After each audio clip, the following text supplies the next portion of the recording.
next pressure was in this area. So therefore, you look at those kites and you see those kites, you know, they're also smart sailors. They come down where the pressure is. And you look at them, you see like they do pretty good speeds here. So like, okay, the next pressure patch is here. So, yeah. Well, Cruz, you continue to extend to the right there. Yeah. Mischa tacked away, you continue to extend to the right. Yeah, I didn't want to go through the kites. Yeah. I wanted to go clear. For me, the right was not so bad. So the other decision we made was like go to the left was that the race committee had announced that they moved the march further left. So we were like down there we had read righties, but he must have read lefties on his mark boat already in order to. So like when we have a righty down here, he can read righties down there on his vessel, but his mark boat had probably measured the lefty up there, so it's like it's not bad to position further left, because it most likely will go further left. And that was also one consideration why we didn't mind going all the way to the right with you, but actually peel off and go a little bit further left. So.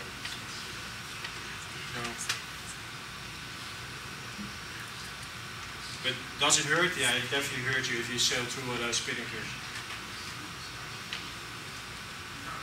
yeah, I saw that at the first time you were very hurt. Yeah. When we tagged you were like that. Yeah. And then you got good pressure. Pressure and the breeze went a little bit left. And we were headed, but we were near to the leyland. Yeah. I saw the buoy very near. Yeah. It was more that we hit a left breeze, but these guys positioned further left of us, which is normally no good, but the actual pressure patch was there. So we sailed into a bit more breeze, and yeah, it was left, and we were not on the right position of them, but we had it and they didn't have it yet. I thought that the only option that I had was tacking on your head, but I didn't do that. It would have been good with the left breeze. You yeah. sailed into the same breeze, and then if he would have, we could pause for. But what he's talking about, what he could have done in that position, like the windward mark, that thing, sailing upwind. We were going here, and the breeze was actually going a little bit left. We first sailed here. So they crossed us. They crossed us here with probably 2 boat lengths of difference. So by the time they completed their tack, we would have been probably like this and this going upwind. But with the left going breeze, they would have been like in a really strong position here, and they would have sailed with us to the same breeze. They had to do 2 tacks anyway to get to the mark.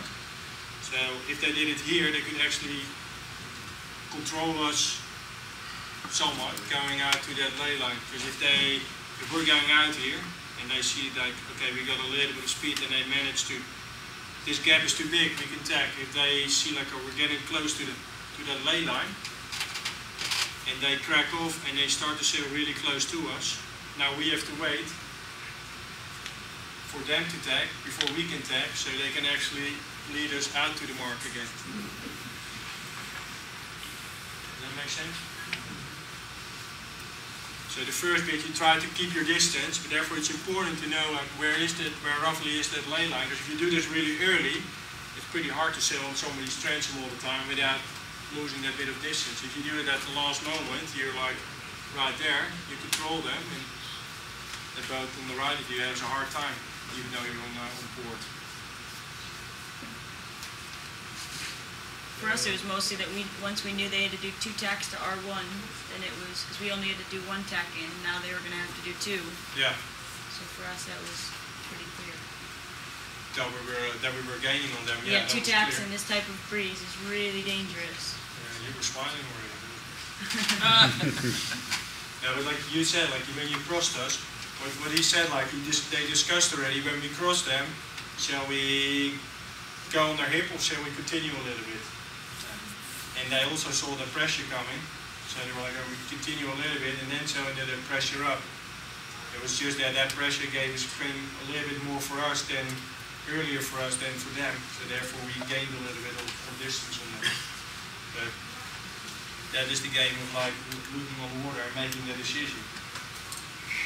And it's not fair, it's not the first decision you do like, oh, let's take a right on their hip, because it's a pretty vulnerable position.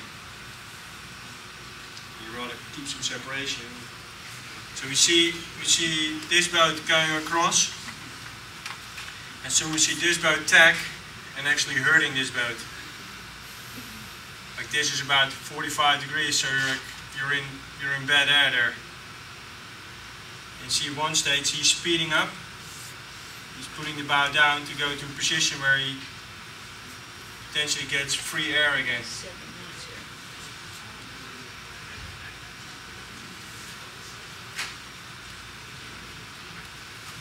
The most important thing is there, if there's a boat and he takes right onto you, you're sailing upwind and this boat comes across and he takes right onto you, you got the opportunity with a catamaran to put the bow down a little bit, speed, and rotate around him and start to sail in free air again. Make sense? Mm-hmm. So this boat takes right on top of you. If you do it straight away, you still have free air and you can go there. If you do it too late, if you see this boat starts its tack, you already want to crack off and sail into free air. If you do that too late, you're in bad air, now you're spit out at the back. You have a really hard time, you lose straight away. So if you see it happening, you can expect the boat to tack on you. Be ready for it to bow down a little bit and sail into the free spot again. And he's trying to aim for you, so you know if you speed up, he misses his aims. Make sense?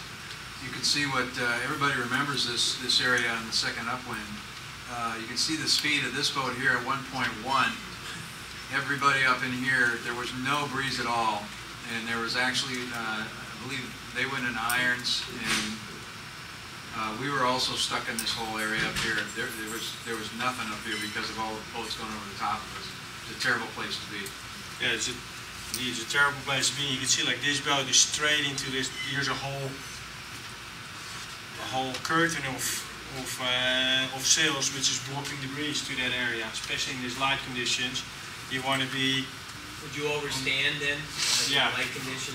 Better to overstand. If you see the fleet is there, you're better to overstand a little bit and come in with speed.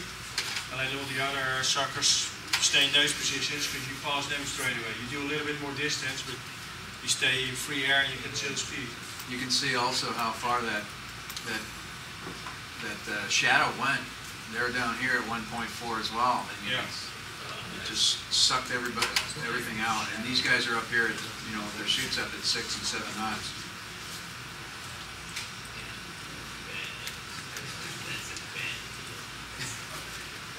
All right. I think everybody, thank you for your attention, and I hope you will enjoy the things you learned.